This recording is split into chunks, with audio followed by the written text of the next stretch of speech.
Boa noite a todos, todas e todes aqui presentes. Hoje, dia 15 de maio de 2024, é uma honra grande estar aqui.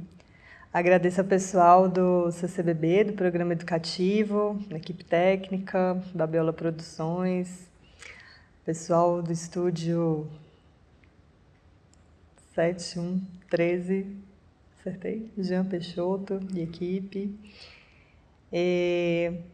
Como eu falei, é uma honra para mim estar aqui, né, nesse espaço que é um teatro. Antes de ser artista plástica, eu já era dançarina, né? Minha primeira arte foi a dança. Então, esse espaço é um lugar que eu me sinto muito confortável, muito à vontade. E é também um lugar muito privilegiado, porque o teatro permite que você visite outros mundos. Que o teatro nos leva a outros mundos, outras realidades, né? Então, eu espero que hoje, nessa conversa aqui, nesse bate-papo, a gente possa vislumbrar outros mundos também. Como diz o Ailton Krenak, a gente está aqui formando uma espécie de comunidade temporária. E que bom que a gente está assim pertinho, né? Apesar de ter esse degrau separando a gente, né? Numa disposição que me coloca em destaque, mas cada presença aqui, cada energia, cada olhar, cada respiração é uma troca que influencia nesse nosso universo, né? E habitar arte é sobre isso. É sobre a gente reconhecer as forças sutis, as energias do campo invisível que estão constantemente vibrando e interferindo, né? Influenciando. Eu acredito que o artista, a pessoa que vive a arte, é a pessoa que consegue se conectar de alguma forma com essas energias, com essas vibrações e talvez traduzir na matéria, traduzir no tempo, na imagem, no som e compartilhar essas percepções. Então, hoje eu estou compartilhando com vocês algumas imagens, né, algumas frases do meu livro, que é Habitat, Ecologia e Performance no Fim do Mundo. E esse livro ele é o resultado de um longo processo de pesquisa que não aconteceu somente no mestrado, que eu cursei na Universidade de Brasília entre 2018 e 2021. Peguei bem o tempo da pandemia nesse processo. Mas é um processo que começou lá em 2007, quando eu vim para Brasília para fazer a graduação, minha primeira graduação na UNB. Ou talvez tenha começado até antes, né? Quando eu era criança e observava algumas coisas e algumas incongruências, alguns incômodos que eu percebi, algumas contradições na sociedade, né? A criança vai crescendo, vai percebendo o mundo, ela vai vendo assim, tipo, tem alguma coisa errada aí.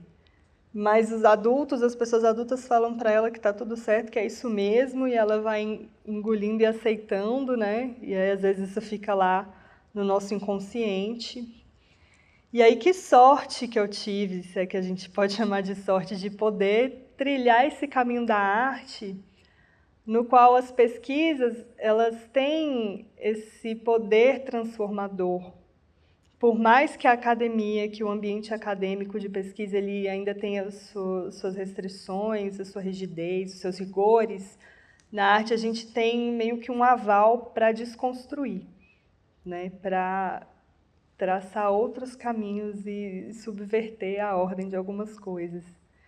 Então foi com esse olhar que eu fui fazer a minha pesquisa de mestrado, que a princípio não estava tão delimitada como uma proposta de ecoarte, de uma performance em campo expandido, estava focada mesmo em realizar uma residência artística, né? Tinha ali um objeto, um projeto por trás de uma ação.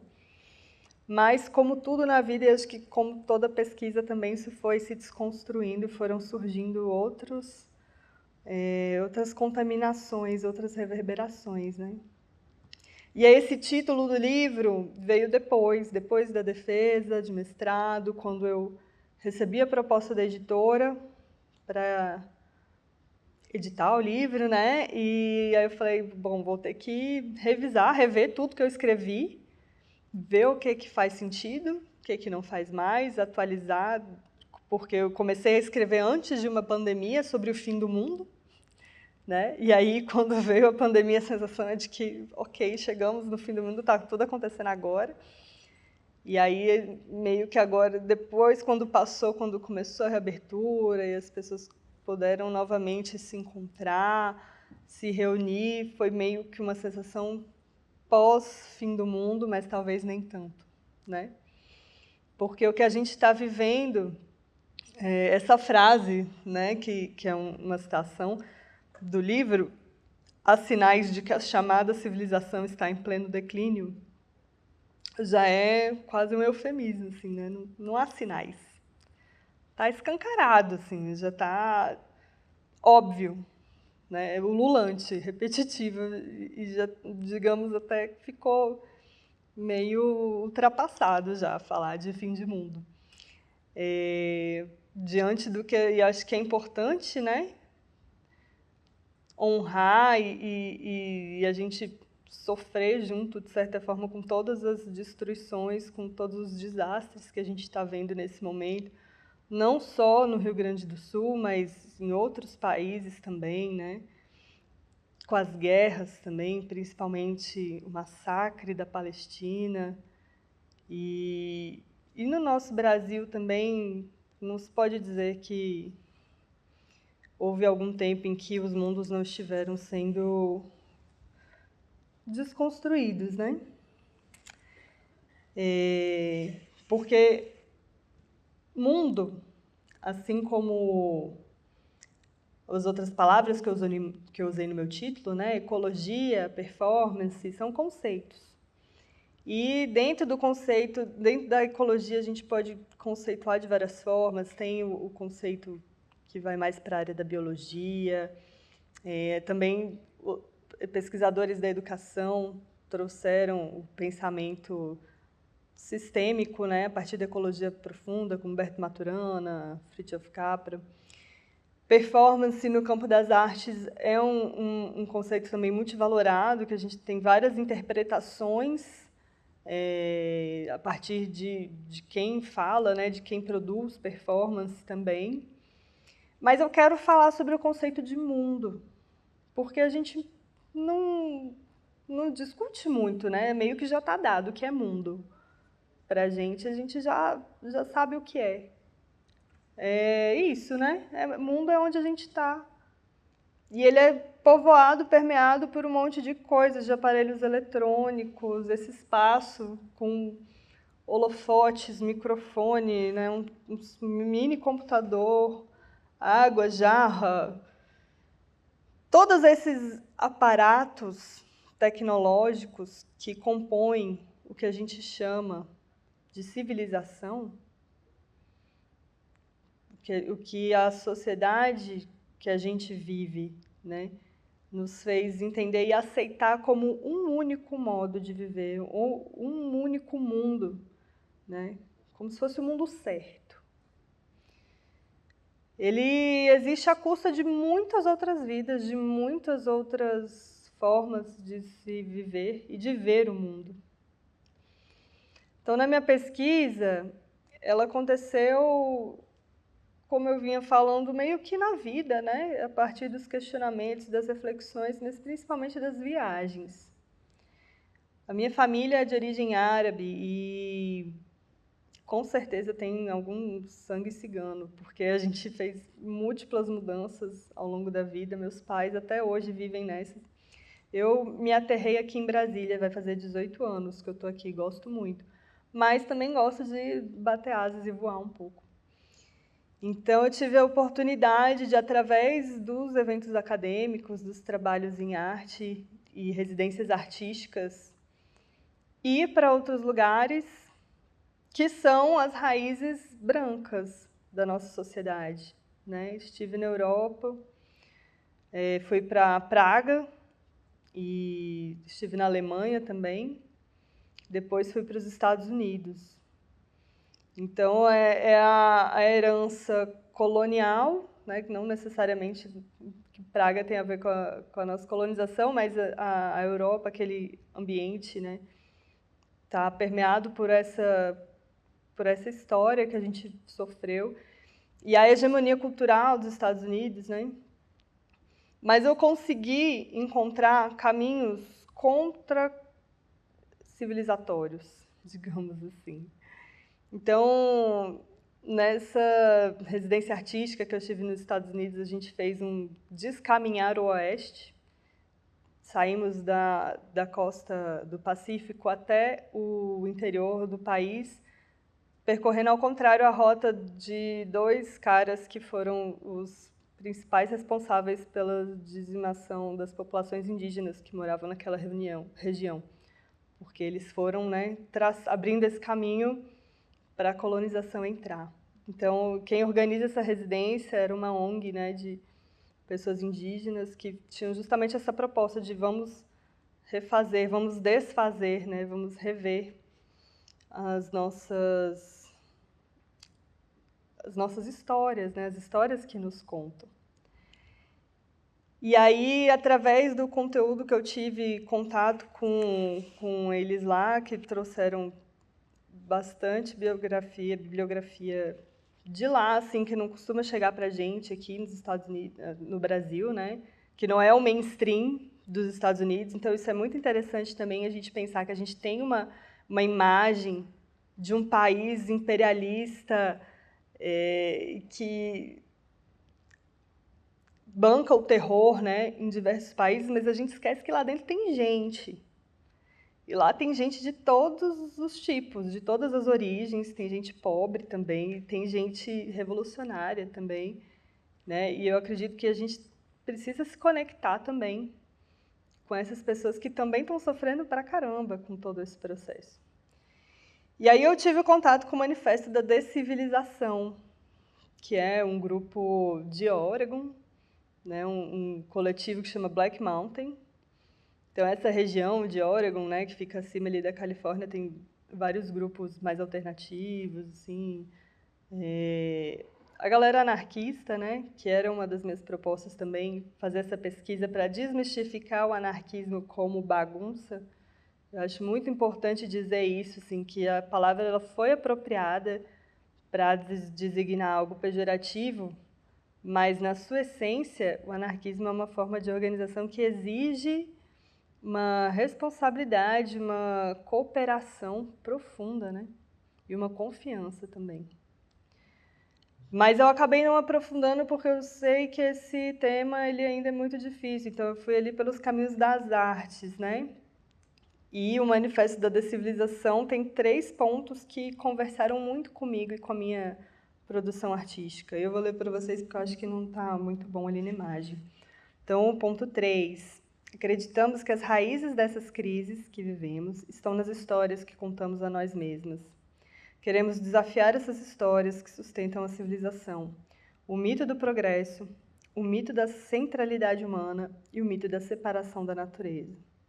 Esses mitos se tornam ainda mais poderosos pelos fatos que esquecemos que eles são mitos. Ponto 4. Iremos ajustar o papel da contação de histórias para além do entretenimento. É através das histórias que tecemos a realidade. E o 5º, humanos não são a meta e nem o centro do planeta. Nossa arte se iniciará na tentativa de sair da bolha humana. Com cuidado e atenção, nós iremos nos reconectar com o mundo não humano. Então, essas 3 propostas de um manifesto de 8 pontos conversam muito com as cosmologias dos povos originários, principalmente a não centralização do humano, mas também o contar histórias. O contador de histórias, a contadora de histórias, numa tribo, né, nos Estados Unidos não é pejorativo a tribo, aqui são povos indígenas, né? A pessoa que conta histórias, ela é a guardiã da tradição da oralidade. Então, tem essa noção de que as histórias, elas são tecelãs da nossa realidade. Nós, pessoas ocidentais, embranquecidas, acadêmicas, tendemos a imaginar que a realidade existe por si só, e é como se a gente vai lá e colhe, né? Olha com uma lupa e a gente descreve a realidade, mas, na verdade, quando a gente faz essa descrição, quando a gente conta, a gente também está construindo a realidade.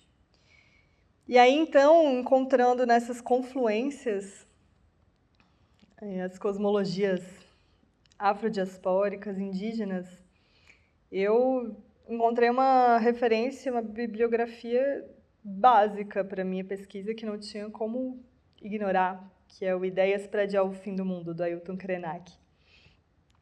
E ele traz essa noção através de metáforas também, né? O fim do mundo talvez seja uma breve interrupção de um estado de prazer extasiante que a gente não quer perder. Talvez estejamos muito condicionados a uma ideia de ser humano e a um tipo de existência. Se a gente desestabilizar esse padrão, talvez a nossa mente sofra uma espécie de ruptura, como se caíssemos num abismo. Quem diz que a gente não pode cair? Quem diz que a gente já não caiu?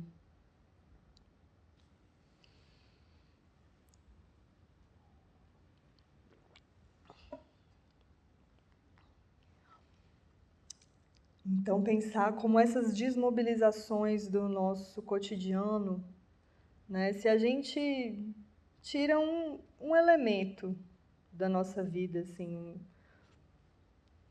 sei lá, carro, muda muita coisa, né?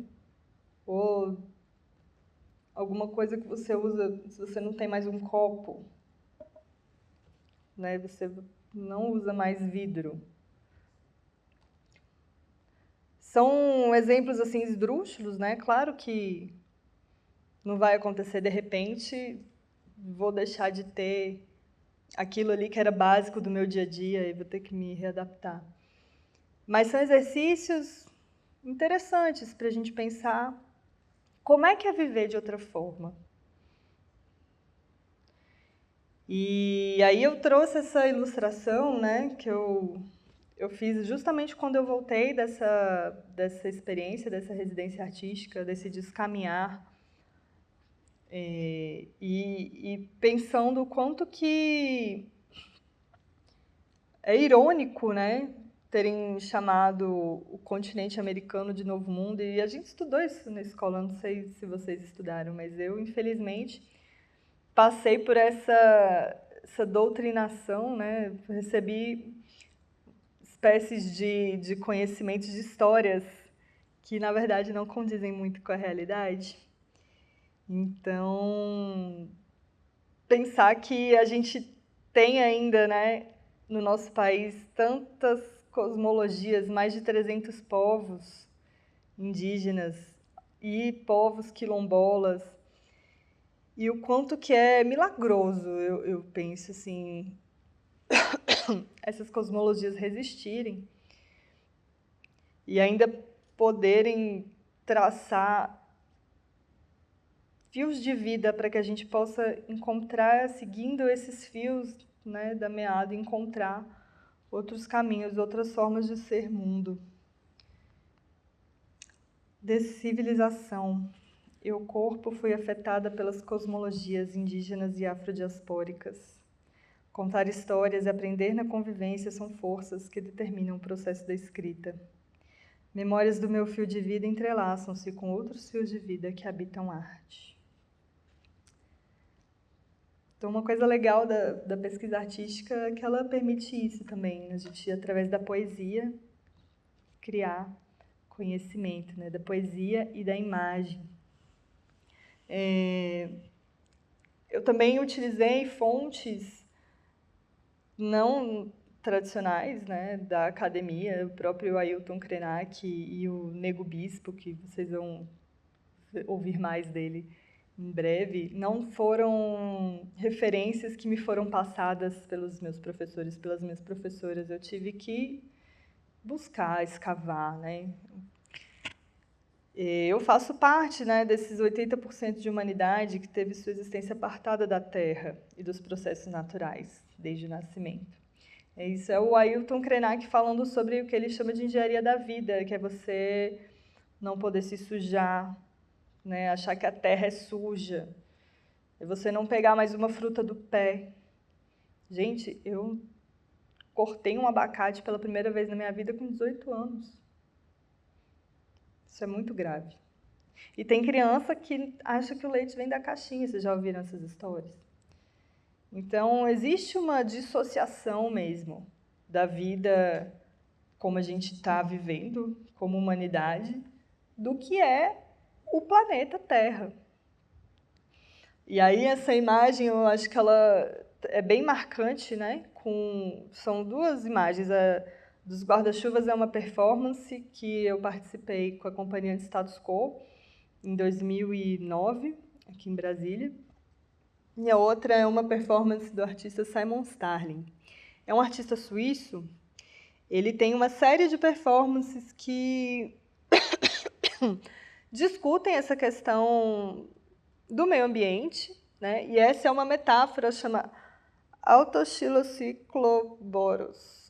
É um nome difícil, mas que, resumindo, o que ele fez foi pegar um barco que estava afundado e resgatou do fundo do mar, colocou um motor a vapor nele e foi para o lago, para o mesmo lago que ele achou o barco, e foi alimentando o motor a vapor com as próprias tábuas do barco, assim. Uma metáfora para o que a humanidade está vivendo, que é fadado a afundar, né? E é impressionante como que essas percepções escaparam do nosso conhecimento por muito tempo. Né? E aí eu faço um comentário também sobre a monocultura, sobre a produção agrícola, que é regada com veneno, né? E a gente sabe que isso tem impacto no lençol freático, isso tem impacto na biodiversidade e na nossa própria saúde. Assim, também não tem ainda muitos estudos, não são muito divulgados, né? Mas o Brasil é o país que consome agrotóxicos acima dos limites possíveis da sanidade. Assim. Isso vai gerando um desespero na gente, né? A gente fica assim, sem saber, principalmente porque não somos nós, quer dizer, não sei se às vezes tem alguém aqui que está no comando de alguma grande nação ou de alguma grande empresa ou de um grande latifúndio, então a maioria das pessoas não tem um real poder de tomar decisões e medidas que vá realmente parar esses processos devastadores, né? E a gente se vê com forças muito microscópicas diante da macro devastação que a gente está vivendo. E aí fui buscar na arte, nos artistas e nos escritos dessas pessoas com quem eu estava conversando, né, na época da minha pesquisa, na escrita da dissertação, porque eu acredito que é isso, é uma conversa. Quando a gente está lendo ou ouvindo as nossas referências, a gente está dialogando com elas de alguma forma na hora que bota isso no papel e escreve. E o segredo é respirar. Respirar, sentir, intuir. É a gente se conectar com a nossa intuição para saber qual o passo, qual o movimento, qual o gesto, a atitude que pode ser a mais benéfica, né? Que pode reverberar, talvez, no coração de outra pessoa, pode talvez influenciar alguém, ou simplesmente deixar a nossa casa mais limpa, quando a gente separa o lixo orgânico do seco. E a gente percebe esse efeito no nosso cotidiano mesmo, né? Quando a gente percebe a diferença do tempo de troca de cada lixo. E isso vai influenciando na nossa vida, é o que a gente pode fazer por nós, né? Uma outra referência que eu trago como paraquedas coloridos, que é a metáfora do Krenak, então, né? Se a gente já está caindo, se o fim do mundo é essa perda das certezas de conforto tecnológico e a incerteza com a mudança do clima, então a gente tem que buscar paraquedas coloridos para suavizar essa nossa queda. Então, um deles é a respiração e a intuição, que a gente se conecta com ela através da arte, da dança e de outras maneiras também. Também trouxe a metáfora do cerrado, que é esse bioma incrível, ancestral, o guardião das nascentes do nosso país. E faço uma homenagem, acredito que o cerrado é uma homenagem às bruxas que morreram na fogueira. E quando eu penso nas bruxas, eu me conecto com essa ancestralidade minha também. Eu lembro que lá na Europa, o mundo também passou por uma colonização, né? Foi a própria civilização sendo imposta, quando os povos politeístas, os povos que viviam em comunhão com a natureza, foram dizimados lá também. E as bruxas, as remanescentes, as mulheres guardiãs dessa sabedoria das ervas, das curas, dos ciclos da natureza, foram dizimadas também pela Igreja Católica, né? Então o Nego Bispo, ele fala bem objetivamente, ele fala com transparência, de forma cristalina, sobre esse processo da imposição eurocristã monoteísta. E nós vamos ouvir um pouquinho mais dele depois. E agora eu vou falar um pouquinho sobre Brasília, essa cidade que a gente está vivendo, que também teve tanto atravessamento, né, no meu processo de pesquisa, de vida e de arte, de estar nessa cidade. Essa foi, acho que, uma das primeiras fotos que eu tirei quando eu cheguei aqui, e foi justamente esse espanto de ter muita árvore na cidade. Caminhar na grama, né, e no que eu chamo de trilhas urbanas, que são aqueles caminhos diagonais que vão abrindo naqueles descampados, né? E eu percebi que existe ali também uma força ancestral.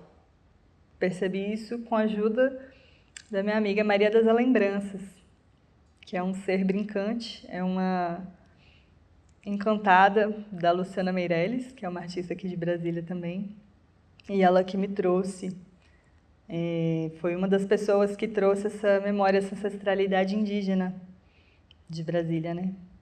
Então, haviam muitos povos indígenas aqui, assim como haviam povos quilombolas também. E o discurso de construção da capital foi de apagamento dessas comunidades, né? O Nicolas Berr tem até uma poesia que ele brinca com isso, que é assim: aqui não havia nada, era um grande vazio, um deserto. Aí inauguraram a capital e o Cerrado apareceu logo depois.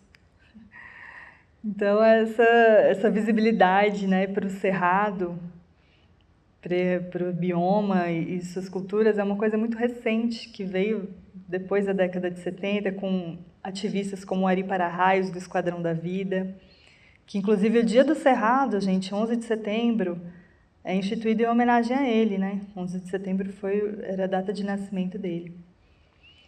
Então, essa vibração potente do Cerrado em Brasília me conectou com esses seres vegetais. E aí aconteceu uma epifania.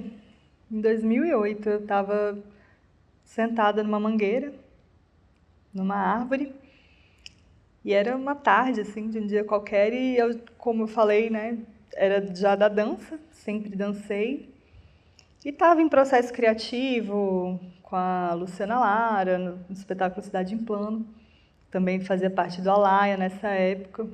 E ali na árvore eu comecei a relaxar e comecei a brincar e a movimentar o meu corpo. Até que eu me toquei que eu não estava ali dançando sozinha, que ali era um ser vivo, que estava me fornecendo apoio, os pontos de apoio para que eu pudesse me mover. E nesse movimento, então, surgiu uma dança, que não era uma dança sozinha, era um dueto. E eu guardei isso dentro de mim por muitos anos, até que um dia, a convite de uma amiga que estava fazendo um trabalho da faculdade, me pediu para fazer uma performance urbana. Aí eu falei, acho que chegou a hora, né? Eu vou começar a dançar com as árvores. E aí eu fiz a primeira performance aqui em Brasília, em 2015.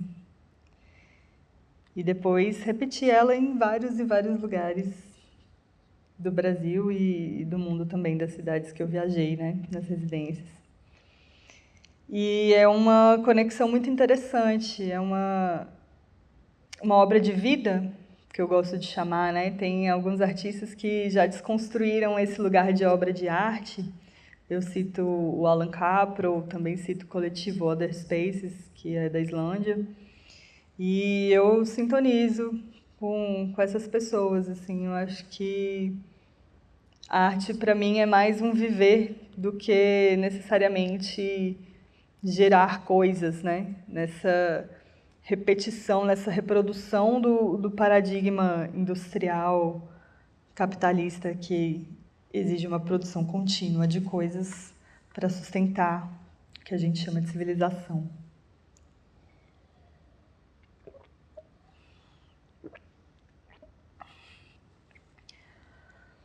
Mas além da performance, que eu acho que é uma produção artística muito ecológica, porque não gera resíduo, né?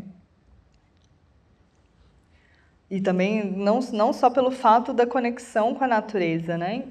Eu acho que é muito comum a gente cair num clichê da ecoarte e pensar em trabalhos feitos com materiais reciclados ou trabalhos feitos com materiais da natureza. Isso é muito legal, mas eu busquei ir além, trazendo a ecologia como um princípio sistêmico que nos faz ver o todo, né, a completude das coisas e questionar algumas suposições, questionar algumas certezas. E uma das coisas que eu questiono é o lixo. O que é o lixo? É uma coisa que eu não quero mais, que eu não vou mais usar, e aí eu deposito numa lixeira, né? O lugar de pôr lixo. E aí depois fecho o saquinho, jogo ele num container, depois o caminhão leva, ele some magicamente.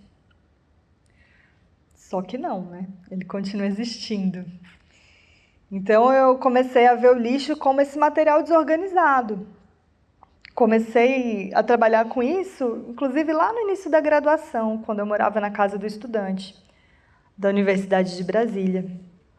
E lá foi um choque encontrar pessoas que viviam em ocupações precárias no Cerrado, né? A casa do estudante, para quem não sabe, ela fica numa região bem afastada do campus, ali na Asa Norte, já próxima do lago, e aí tudo em volta ali é cerrado. E aí tinham famílias morando lá, e essas famílias frequentavam os containers da casa para fazer coleta de lixo. E a casa do estudante ela é um lugar para estudantes pobres, né? Pessoas em vulnerabilidade social, passa por todo um processo de avaliação. Então eu me deparei com essas camadas, né? Muitas camadas assim de vulnerabilidade e privilégio. E isso me mobilizou desde então até hoje, até esse momento. E depois durante a pesquisa do mestrado, fui produzindo também outras obras visuais, poéticas, usando muitos cacos de vidro também que eu coletava na rua, né? E tive a oportunidade de, esse ano agora no mês de abril, eu fiquei em exibição na Galeria Casa Airada, que é uma um espaço, a Casarada Varjão, é um espaço de arte, também um ateliê do artista Miguel Simão, que está sendo gerido pela Nina Ricardo, e tive a honra de ser recebida lá, né, para poder expor os trabalhos da série que eu chamo de Contempláveis do Apogeu. Um nome estranho, diferente, mas que brinca com essa coisa da gente contemplar o apogeu civilizatório, né? O que é o apogeu? É esse estado catastrófico que a gente está vivendo. Essas são as montanhas de lixo. Pode rodar o vídeo aí pra gente. É a desigualdade social. Então, contemplar essas sobras da civilização, eu falo das sobras, as sombras e as sóbrias conclusões que a gente chega quando a gente depara com o resultado dessas histórias que foram contadas para nós ao longo da nossa formação, de que só tem um jeito de se viver, de que a vida ela segue um rumo, um processo em que a gente cresce, vai para uma escola, aí a gente tem que escolher uma profissão.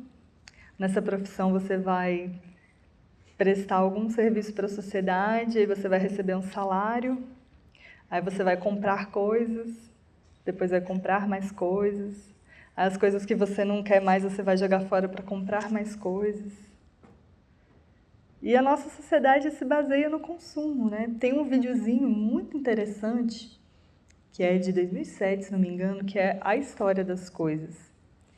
E ele é um desenho animado, simplesinho, acho que tem 10 minutos no máximo. E que foi também um desses pontos de... que parte para extrair alegria, harmonia, felicidade. É muito importante, né? Esses pontos de quebra de paradigma na minha trajetória, né? Que foi abrindo a percepção e me dando também mais argumentos para eu poder questionar essa situação que a gente vive, que é chamada de civilização. E civilização se opõe ao que foram chamados de selvagens, né? Aos povos originários, os povos afrodiaspóricos, foram tidos como selvagens, como menores, quando, na verdade, sabem lidar muito melhor do que nós, né, o povo branco, com a realidade do planeta Terra. Pensar que a Terra ela tem um dia e a noite, né? Ela tem um movimento de expansão e recolhimento. E isso é uma cosmologia asiática, que, para quem não conhece, o taoísmo é uma filosofia muito antiga da região chinesa, né? Que eu aprendi através das práticas de Tai Chi Chuan, uma das danças que eu aprendi ao longo da minha vida. Que também nos leva a esse conhecimento da respiração, se conectar com a respiração, com o movimento, prestar atenção nessa respiração.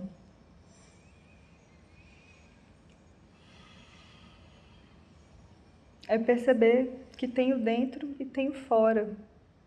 Que tem o momento da gente criar e tem o momento da gente desconstruir.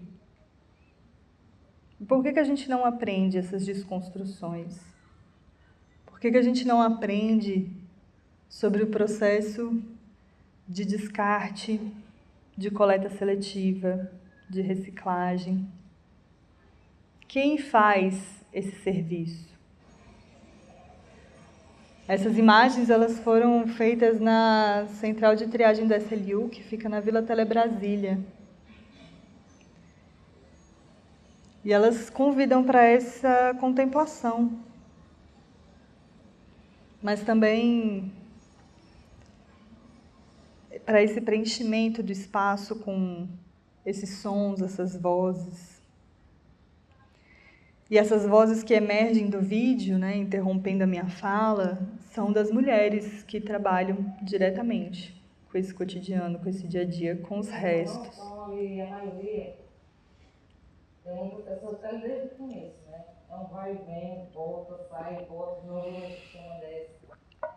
Onde tem muitas pessoas idosas ali. E a gente não queria essa estrutura para elas, queria estar podendo fazer uma coisa melhor para elas, agregar melhor para a vida delas. Mas além disso, são mulheres, maioria solteiras, abandonadas por marido, filha de filho sozinha, é correria para cima, para baixo, é de escola, de tudo, é creche. Eu comecei assim, inclusive nesse dia que Carlos foi trabalhar com ela, eu cheguei lá chorando. São as pessoas que lidam com os restos daquilo que a gente não quer lidar. Como seria se cada pessoa assumisse a responsabilidade por aquilo que compra?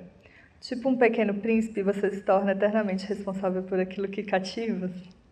Você se torna eternamente responsável pela embalagem do produto que você comprou. Como seria a nossa organização de sociedade, de mundo, né? Então eu trago essas vozes e toda essa história para a gente dar mais valor mesmo, para a gente reconhecer o valor das pessoas que estão nas periferias, das pessoas que estão nos serviços que muitas vezes são considerados indignos. E às vezes o que a gente pode fazer, já que nossas forças são microscópicas e a gente não vai mudar a realidade, o sistema, a estrutura capitalista, é dar bom dia para essas pessoas, ouvir também, perguntar como elas estão, conhecer as histórias delas, dar uma garrafa de água para uma pessoa que está na rua, às vezes num sinal ali trabalhando, né? É sobre reconfigurar a nossa percepção de como a gente lida com os seres humanos que foram devastados pelo processo colonizatório, pelo processo civilizatório. Porque é nas periferias que estão ainda também as raízes, as origens dos povos indígenas, dos povos afrodiaspóricos, que infelizmente ficaram à margem desse sistema cruel.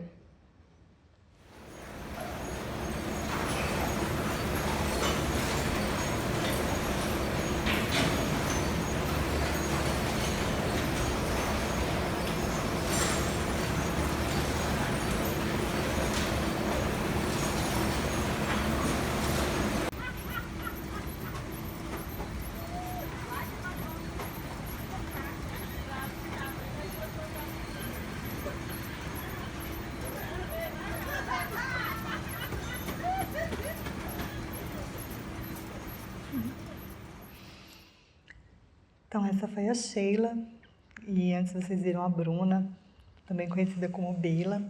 Além delas, tem outras 12 mulheres que participaram da série Ecovozes pela Reciclagem, que são entrevistas que nós fizemos com as mulheres que trabalham as mulheres e um homem que trabalham na Central de Reciclagem do Varjão, que fica ali, como ela falou, bem na entradinha do Varjão. O Varjão é uma cidade, uma RA interessante, tem uma história interessante. E está mudando bastante, né? Começou com uma das comunidades ribeirinhas, lá tem vários córregos, vários nascentes também, mas está crescendo. E tem até uma galeria artística, né? Que é a Casa Airada, onde eu expus e convidei a CRV para ocupar esse espaço de arte também e ocupar com as suas falas, com as suas histórias. Então vocês podem assistir todos os vídeos no canal Cerrado Ecoarte, só jogar lá no Google e vocês vão achar o perfil, tem o perfil do Instagram também, Cerrado Ecoarte, e aí vocês podem acessar os vídeos no YouTube.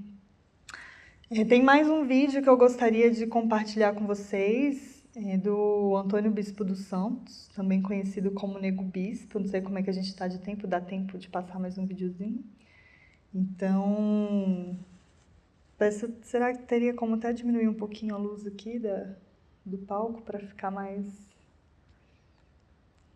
aconchegante? Porque Nego Bispo é um grande mestre, gente.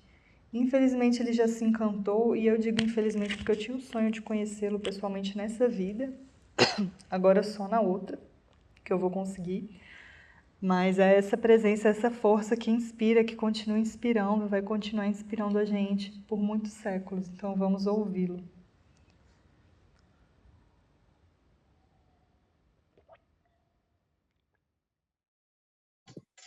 Viva, viva, porque todas as vidas importam. Uma parte do meu ser, que é a água, resfriando a outra parte, que é o fogo, por uma outra parte, que é o ar, evaporou. E transfluindo pelo espaço cosmológico, nessa parte que é a Terra incorporou. E confluindo com outras vidas em outros corpos, existindo e resistindo, aqui estou. Então, eu vou contar aqui uma passagem muito importante na minha vida, que foi exatamente o rito de passagem de um dos meus grandes mestres, tio Norberto Máximo, né? Desse plano para a ancestralidade. Tio Norberto me chamou em um quarto, pediu para fechar a porta, trancar por dentro, para a gente conversar. E ele começou dizendo, olha, a comida já não me alimenta mais. Eu enfraqueço a cada dia. O remédio não enfraquece mais a doença. Então, eu estou passando. Estou indo. E eu perguntei, e o que o senhor tem a me dizer? Ele disse, olha, eu quero lhe dizer que não tive filhos, mas criei muitos filhos. Nunca fui rico, mas sempre comi e dei de comer. Aí ele disse isso e começou a chorar.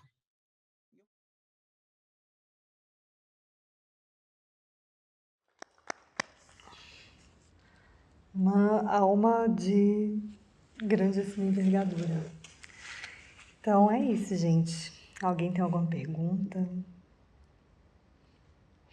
Vocês estão convidadas agora a fazer um passeio, né, na exposição da ARL, Antônio Roseno de Lima. O pessoal do programa educativo vai fazer uma visita guiada. E eu agradeço mais uma vez pela presença de vocês, agradeço a toda a equipe e boa noite.